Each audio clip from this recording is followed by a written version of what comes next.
So friends, ಇವಾಗ ಇದು ನಾವು ಕ್ರಾಸ್ ಬೈಟ್ ಎರಡು ಜಾಯಿಂಟ್ ಮಾಡ್ಕೊಂಡಾದ್ಮೇಲೆ ನೆಕ್ಸ್ಟ್ ಇದನ್ನ ಒಂದು ಟೈಮ್ ಚೆಕ್ ಮಾಡ್ಕೋಬೇಕು ಕರೆಕ್ಟ್ ಇದೇನೋ ಇಲ್ಲ ಅಂತ ಹೇಳಿ. ಹೆಚ್ಚು ಕಡಿಮೆ ಇರುತ್ತೆ ಕೆಲವೊಂದು ಟೈಮ್. ಸೊ ಇದರಲ್ಲಿ ಇವಾಗ ಕರೆಕ್ಟ್ ಇದೆ. ಹೆಚ್ಚು ಕಡಿಮೆ ಇದ್ರೆ ಒಂದ್ ಸ್ವಲ್ಪ, ಹೆಚ್ಚು ಕಡಿಮೆ ಅಂದ್ರೆ ಒಂದೊಂದ್ ಇಂಚ್ ಅಲ್ಲ, ಒಂದ್ ಸ್ವಲ್ಪ ಒಂದ್ 1/4 ಇಂಚ್ ಹತ್ರ ಹೆಚ್ಚು ಕಡಿಮೆ ಇದ್ರೆ ಒಂಚೂರು ಕಟ್ ಮಾಡ್ಕೊಂಡು ಸರಿಗ್ ಮಾಡ್ಕೋಬಹುದು. ಸೊ ಇವಾಗ ಇದು ಸರಿಗಿದೆ. ನೆಕ್ಸ್ಟ್ ಇದಕ್ಕೆ ಉಕ್ಸ್ ಪಟ್ಟಿ ಕಾಜಿ ಪಟ್ಟಿ ಹಚ್ಚಾಕ ಈ ನೆಕ್ ಪೀಸ್ ಕಟ್ ಮಾಡಿದ್ನ, ನೆಕ್ ಪೀಸ್ ಉಳಿದಿದೆ ಇದು ಬಟ್ಟಿ. ಸೊ ಇದನ್ನೇ ಇವಾಗ ನಾನು ಇದಕ್ಕೆ ಹಚ್ಕೊಂಡ್ಬಿಡ್ತೀನಿ. ಸೊ ಇದನ್ನ ಒಂದ್ ಸೈಡ್ ಒಂದ್ ಸ್ವಲ್ಪ ಈ ತರ ಫೋಲ್ಡ್ ಮಾಡಿ ಸ್ಟಿಚ್ ಮಾಡ್ಕೊಂತೀನಿ. ಆಲ್ರೆಡಿ ಒಂದ್ ಸೈಡ್ ಜಾಯಿಂಟ್ ಮಾಡಿದ್ದೆ ಇದು, ಯಾಕಂದ್ರೆ ಎರಡು ನೆಕ್ ಪೀಸ್ ಕಟ್ ಮಾಡಿದ್ನಲ್ಲ. ಸೊ ಅದೇ ಇವಾಗ ಸೊ ನೀವು ಹಚ್ಬೇಕಲ್ಲ, ಸೊ ಅದ್ರಲ್ಲಿ ಈ ತರ ಒಂದ್ ಸ್ವಲ್ಪ ಜಾಯಿಂಟ್ ಮಾಡ್ಕೋಬೇಕು.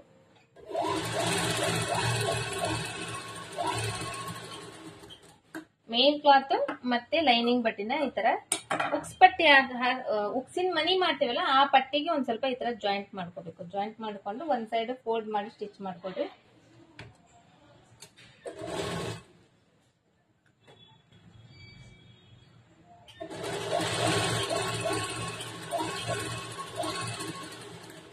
ಈ ತರ ಸ್ಟಿಚ್ ಮಾಡ್ಕೊಂಡು, ಸೊ ಇದು ಈ ಕಡೆ ಸೈಡ್ ಬಂದು ಉಕ್ಸಿನ ಮನಿ ಮಾಡುವಂತ ಪಟ್ಟಿ, ಈ ಕಡೆ ಸೈಡ್ ಬಂದು ಉಕ್ಸ್ ಹಾಕೋ ಪಟ್ಟಿ. ಸೊ ನಾ ಇಲ್ಲಿ ಇವಾಗ ಸ್ಟಿಚ್ ಮಾಡ್ತಾ ಇರೋದು ಇದನ್ನ ಈ ತರ ಉಲ್ಟಾ ಮಾಡ್ತಾ ಇದ್ದೀನಿ.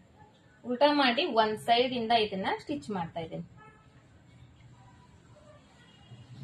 ಒಂದ್ ಸ್ವಲ್ಪ ಹೊರಗಡೆ ಬಿಡಬೇಕು, ಒಂದ್ 1/4 ಇಂಚ್ ಅರ್ಧ ಇಂಚ್ ಅಷ್ಟು ಬಿಟ್ಟು ಇಲ್ಲಿ ಸ್ಟಿಚ್ ಮಾಡ್ತಾ ಇದ್ದೀನಿ.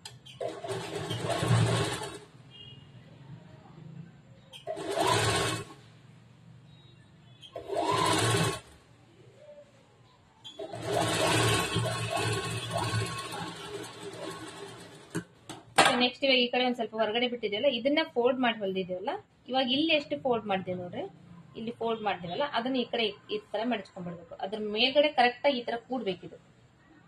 ಈ ತರ ಕೂಡಿಸಿ ಇಲ್ಲಿ ಒಂದು ಸ್ಟಿಚ್ ಮಾಡ್ಕೋಬೇಕು.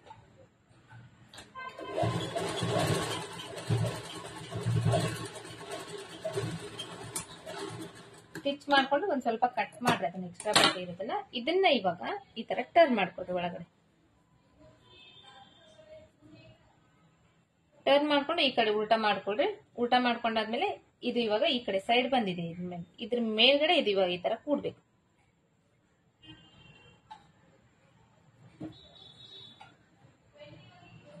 ಈ ತರ ಕೂಡಿಸಿ ಇದ್ರ ಮೇಲೆ ಒಂದು ಸ್ಟಿಚ್ ಮಾಡಿ.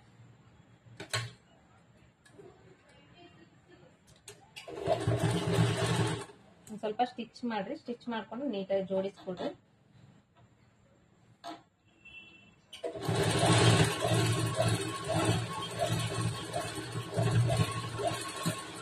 ದಾರ ಕಟ್ ಆಗಿದೆ, ಬೇರೆ ದಾರ ಹಾಕಿ ಸ್ಟಿಚ್ ಮಾಡ್ತೀನಿ.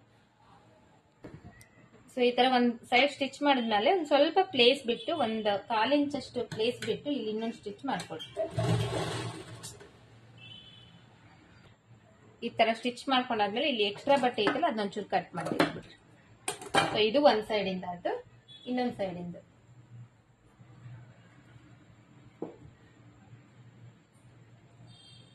ಅದನ್ನ ಸೀರಾ ಸೈಡ್ ಇಂದ ಇಟ್ಟು ಸ್ಟಿಚ್ ಮಾಡಿದ್ವಲ್ಲ, ಇದನ್ನ ಇವಾಗ ಉಲ್ಟಾ ಸೈಡ್ ಇಂದ ಸ್ಟಿಚ್ ಮಾಡಬೇಕು.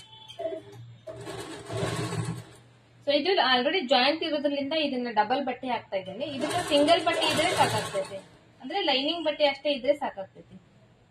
ಇಲ್ಲಿ ಒಂದ್ ಸ್ವಲ್ಪ ಈ ತರ ಒಳಗಡೆ ಮಡಚ್ಕೋಬೇಕು ಇದನ್ನ.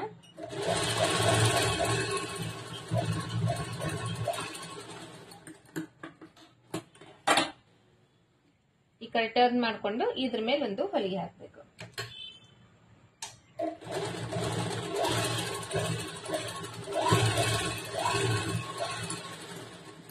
ನೆಕ್ಸ್ಟ್ ಈ ಕಡೆ ಬಟ್ಟೆ ಐತಲ್ಲ, ಈ ಕಡೆ ಬಟ್ಟೆ ಎಲ್ಲ ಈ ತರ ಫೋಲ್ಡ್ ಮಾಡ್ಕೊಂಡ್ಬಿಡ್ರಿ. ಫೋಲ್ಡ್ ಮಾಡಿ ಇನ್ನೂ ಒಂದು ಫೋಲ್ಡ್ ಇದ್ರ ಮೇಲೆ ಮಾಡ್ಕೊಂಡ್ಬಿಡ್ರಿ. ಫೋಲ್ಡ್ ಮಾಡ್ಕೊಂಡು ಈ ಕಡೆ ಸೈಡ್ಗೆ ಸ್ಟಿಚ್ ಮಾಡ್ಬೇಕು. ಇನ್ನೊಂದು ಇದ್ರ ಮೇಲೆ ಒಂದು ಹೊಲಿಗೆ ಹಾಕ್ಬೇಕು.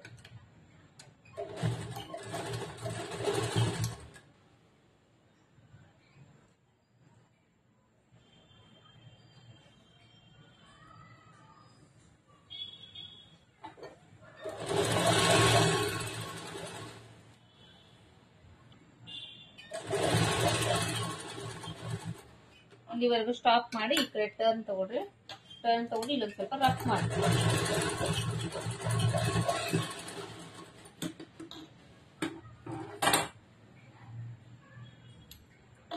ಇಲ್ಲಿ ಏನಾದ್ರೂ ಒಂದ್ ಸ್ವಲ್ಪ ಜಾಸ್ತಿ ಅನ್ಸಿದ್ರೆ ಬಟ್ ಇದೊಂಚೂರು ಕಟ್ ಮಾಡಿ ಇನ್ನೊಂದ್ ಟೈಮಿಗೆ ಚೆಕ್ ಮಾಡ್ಕೊಡ್ರಿ. ಸೊ ಅವಾಗಲೇ ಕರೆಕ್ಟ್ ಇತ್ತು. ಇವಾಗ ಇಲ್ಲೊಂದು ಸ್ವಲ್ಪ ಲೈಟ್ ಆಗಿ ಜಾಸ್ತಿ ಅನಿಸ್ತಾ ಇದೆ. ಸೊ ಅದನ್ನೊಂದು ಚೂರು ಕಟ್ ಮಾಡ್ತೀನಿ, ಜಾಸ್ತಿ ಏನಿಲ್ಲ, ಒಂದು ಸ್ವಲ್ಪ ಲೈಟ್ ಆಗಿ ಈ ತರ ಕಟ್ ಮಾಡ್ಕೊಂಡು, ಸೊ ಇವಾಗ back side part front side part joint ಮಾಡಬೇಕು.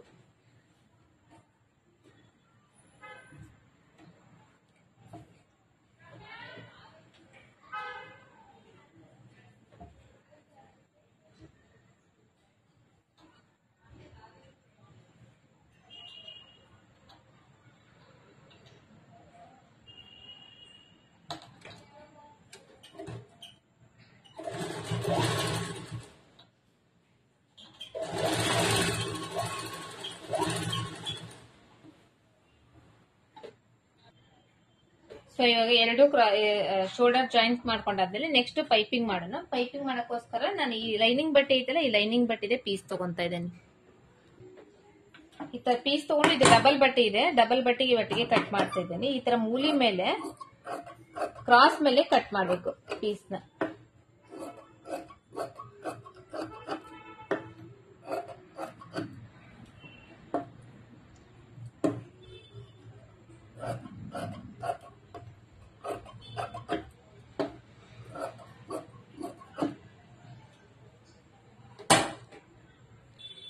ಸೊ ಇಷ್ಟು ಪೀಸ್ ಕಟ್ ಮಾಡ್ಕೊಂಡಿದ್ದೀನಿ, ಕ್ರಾಸ್ ಪೀಸ್ನ. ಸೊ ಇವಾಗ ನಾವು ಇದನ್ನ ಈ ತರ ಕ್ರಾಸ್ ಆಗಿನೇ ಜಾಯಿಂಟ್ ಮಾಡ್ಕೋಬೇಕು, ಒಂದಕ್ಕೊಂದು ಇವಿಷ್ಟನ್ನು ಜಾಯಿಂಟ್ ಮಾಡ್ಕೋಬೇಕು.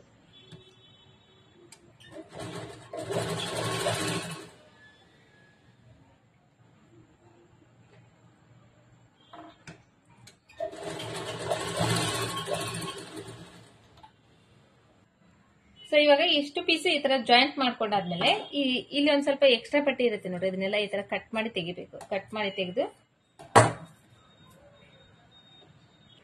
ಸೊ ಇವಾಗ ಈ ಬ್ಲೌಸ್ ನಲ್ಲಿ ಉಕ್ಸ್ ಆಗ್ತಾವಲ್ಲ, ಉಕ್ಸ್ ಪಟ್ಟಿ ಸೈಡ್ ಇಂದ ಇದನ್ನ ಜಾಯಿಂಟ್ ಮಾಡಬೇಕು. ಜಾಯಿಂಟ್ ಮಾಡುವಾಗ ಒಂದ್ ಅರ್ಧ ಇಂಚ್ ಬಟ್ಟೆ ಹೊರಗಡೆ ಬಿಡಬೇಕು.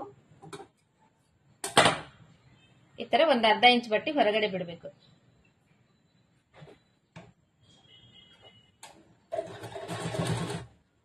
ಬಿಟ್ಟು ಇಲ್ಲಿ ಈಕ್ವಲ್ ಆಗಿರ್ಬೇಕು, ಒಂದ್ ಸೈಡ್ ಜಾಸ್ತಿ ಒಂದ್ ಸೈಡ್ ಕಡಿಮೆ.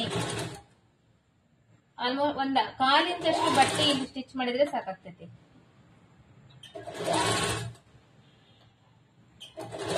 ಆಮೇಲೆ ಯಾವಾಗ್ಲೂ ಈ ಬಟ್ಟೆ ಜಗ್ಬಾರ್ದು.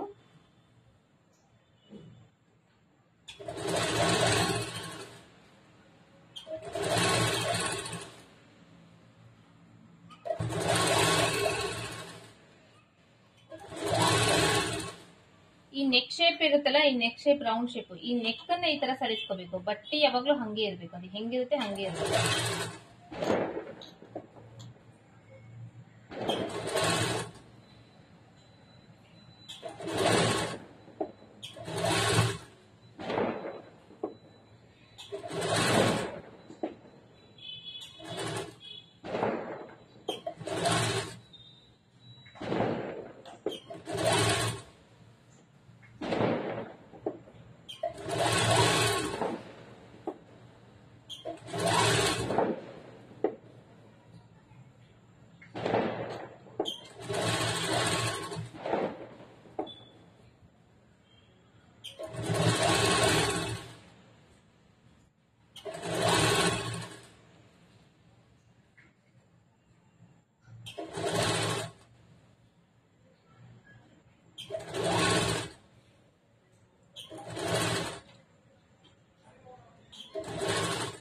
ಸೊ ಇಲ್ಲಿ ಲಾಸ್ಟಿಗೆ ಬಂದಾದ್ಮೇಲೆ ಒಂದು ಅರ್ಧ ಇಂಚ್ ಅಷ್ಟು ಬಟ್ಟೆ ಉಳಿಸಿ, ಇನ್ನ ಎಕ್ಸ್ಟ್ರಾ ಬಟ್ಟೆ ಏನಿದೆ ಅದನ್ನೆಲ್ಲ ಕಟ್ ಮಾಡಿ ತೆಗೆದ್ಬಿಡ್ಬೇಕು.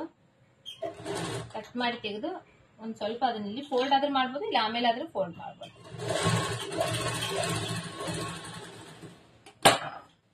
ಇಲ್ಲಿ ನಿಮಗೆ ಜಾಸ್ತಿ ಬಟ್ಟೆ ಅನ್ಸಿದ್ರೆ ಸ್ವಲ್ಪ ಕಟ್ ಮಾಡ್ಕೊಂಡ್ರಿ. ಅಂದ್ರೆ ಇವ ಸ್ಟಿಚ್ ಮಾಡಿರ್ತೀವಲ್ಲ ಅದು ಅಲ್ಲ, ಈ ಲೈನಿಂಗ್ ಬಟ್ಟೆ ಏನಾದ್ರು ಹೊರಗಡೆ ಬಂದಿದೆ ಅನ್ಸಿದ್ರೆ ಮಾತ್ರ. ಆಮೇಲೆ ಎಲ್ಲೆಲ್ಲಿ ರೌಂಡ್ ಶೇಪ್ ಐತೆ ಅಲ್ಲೊಂದ್ ಸ್ವಲ್ಪ ಈ ತರ ನಾಚ್ ಹಾಕೊಡ್ರಿ.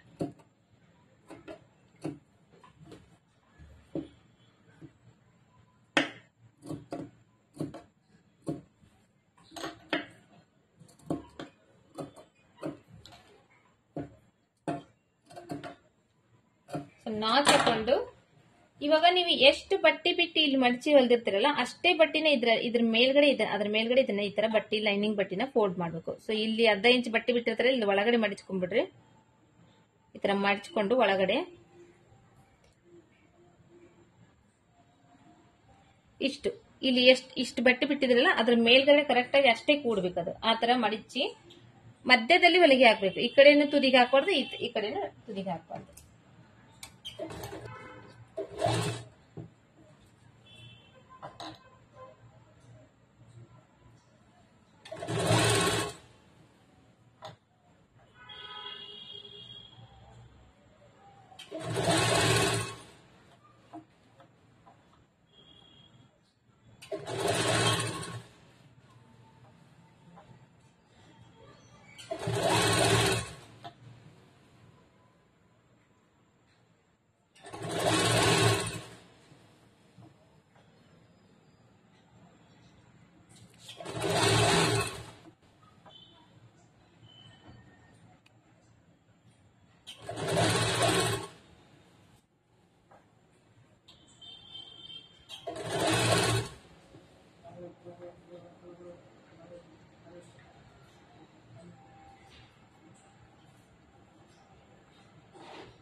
ಈ ತರ ಪೂರ್ತಿಯಾಗಿ ಸ್ಟಿಚ್ ಮಾಡ್ಕೊಂಡಾದ್ಮೇಲೆ ಈ ಕಡೆ ಟರ್ನ್ ಮಾಡ್ಕೋಬೇಕು. ಇದು ಎಕ್ಸ್ಟ್ರಾ ಬಟ್ಟೆ ಇರುತ್ತೆ, ಈ ಎಕ್ಸ್ಟ್ರಾ ಬಟ್ಟೆನ ಕಟ್ ಮಾಡಿ ತೆಗಿಬೇಕು. ಮತ್ತೆ ಬ್ಲೌಸ್ ಕಟ್ ಮಾಡಿಬಿಡಬಾರ್ದು. ಸ್ವಲ್ಪ ನೋಡ್ಕೊಂಡು ಈ ಎಕ್ಸ್ಟ್ರಾ ಬಟ್ಟೆ ಏನಿದೆ ಇದನ್ನ ಮಾತ್ರ ಕಟ್ ಮಾಡ್ಬೇಕು.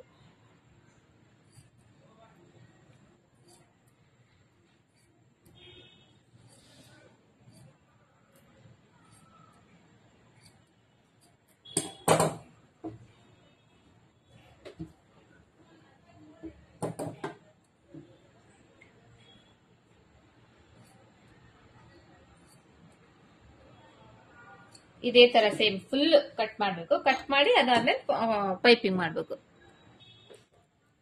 ಸೊ ಈಗ ಇದು ಪೂರ್ತಿ ಈ ತರ ಕಟ್ ಮಾಡ್ಕೊಂಡಾದ್ಮೇಲೆ ಈ ಬಟ್ಟೆ ಏನು ಉಳಿದಿದೆಯಲ್ಲ, ಈ ಬಟ್ಟೆಯಲ್ಲಿ ನಿಮಗೆ ಎಷ್ಟು ಸಣ್ಣದ ಪೈಪಿಂಗ್ ಬೇಕೋ ಅಷ್ಟು ಸಣ್ಣದು ಈ ತರ ಫೋಲ್ಡ್ ಮಾಡ್ಕೋಬೇಕು. ಇಲ್ಲಿ ಈ ತರ ಎಷ್ಟು ಸಣ್ಣದ್ ಬೇಕು, ಇನ್ನೂ ಸಣ್ಣ ಬೇಕಂದ್ರೆ ಇನ್ನೂ ಸಣ್ಣದ್ ಫೋಲ್ಡ್ ಮಾಡ್ಕೋಬಹುದು. ಈ ತರ ಫೋಲ್ಡ್ ಮಾಡ್ಕೊಂಡು ಈ ಎಡ್ಜಿಗೆ ಈ ಪೈಪಿಂಗ್ ಬಂದಿತ್ತಲ್ಲ ಇದು ಎಡ್ಜಿಗೆ ಹಾಕ್ಬೇಕು. ಈ ಕಡೆ ಹೊರಗಡೆ ಬರಬಾರ್ದು, ಎಡ್ಜಿಗೆ ಬರ್ಬೇಕು ಹೊಲಿಗೆ.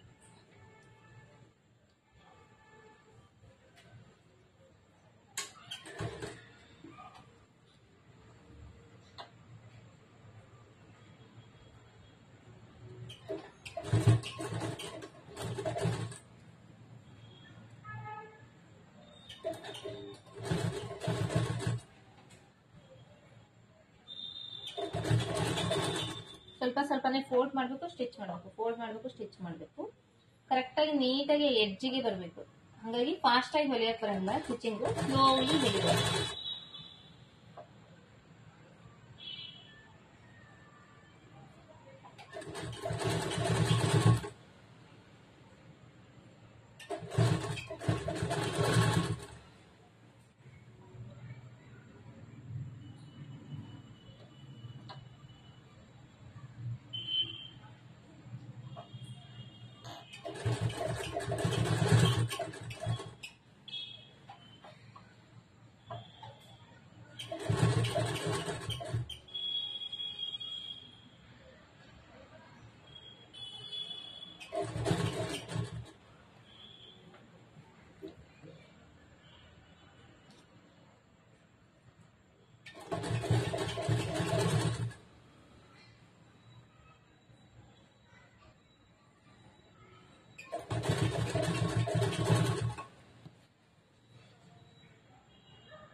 ಸಡನ್ ಆಗಿ ಹಿಂಗ್ ಫೋಲ್ಡ್ ಮಾಡಕ್ ಬರಲಿಲ್ಲ ಅಂದ್ರೆ ನೀವು ಈ ತರ ಹಿಂಗ್ ಫೋಲ್ಡ್ ಮಾಡ್ಕೋಬಹುದು. ಇದನ್ನ ಸಡನ್ ಆಗಿ ಆ ತರ ಫೋಲ್ಡ್ ಮಾಡಕ್ ಬರಲ್ಲ. ಸೊ ಹಂಗೆ ಸ್ವಲ್ಪ ಸ್ಟಿಚ್ ಆದ್ಮೇಲೆ ಮತ್ತೆ ಈ ತರ ಮತ್ತೆ ಇದನ್ನ ಫೋಲ್ಡ್ ಮಾಡ್ಬೇಕು ಕರೆಕ್ಟ್ ಆಗಿ ನೀಟಾಗಿ, ಅಂದ್ರೆ ಈಕ್ವಲ್ ಆಗಿ ಬರುತ್ತೆ ಎಲ್ಲ ಸೈಡ್.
ಸೊ ಒಳಗಡೆ ಈ ತರ ಇರುತ್ತೆ ಫಿನಿಶಿಂಗ್, ಹೊರಗಡೆ ಥ್ರೆಡ್ ಪೈಪಿಂಗ್ ಮಾಡ್ತಾರಲ್ಲ, ಥ್ರೆಡ್ ಪೈಪಿಂಗ್ ಫಿನಿಶಿಂಗ್ ಟೈಪ್ ಬರುತ್ತೆ. ಸೊ ನಾವ್ ಈ ತರ ಸ್ಟಿಚ್ ಮಾಡಿದ್ರೆ ಪೈಪಿಂಗ್ ಇದೆ. ಸೊ ಇದು ಇವತ್ತಿಂದ ಸ್ಟಿಚಿಂಗ್ ಪೈಪಿಂಗ್ ಯಾವ ತರ ಮಾಡ್ಬೇಕು ಅನ್ನೋದು ಅರ್ಥ ಆಗಿದೆ ಅನ್ಕೊಂಡಿದೀನಿ.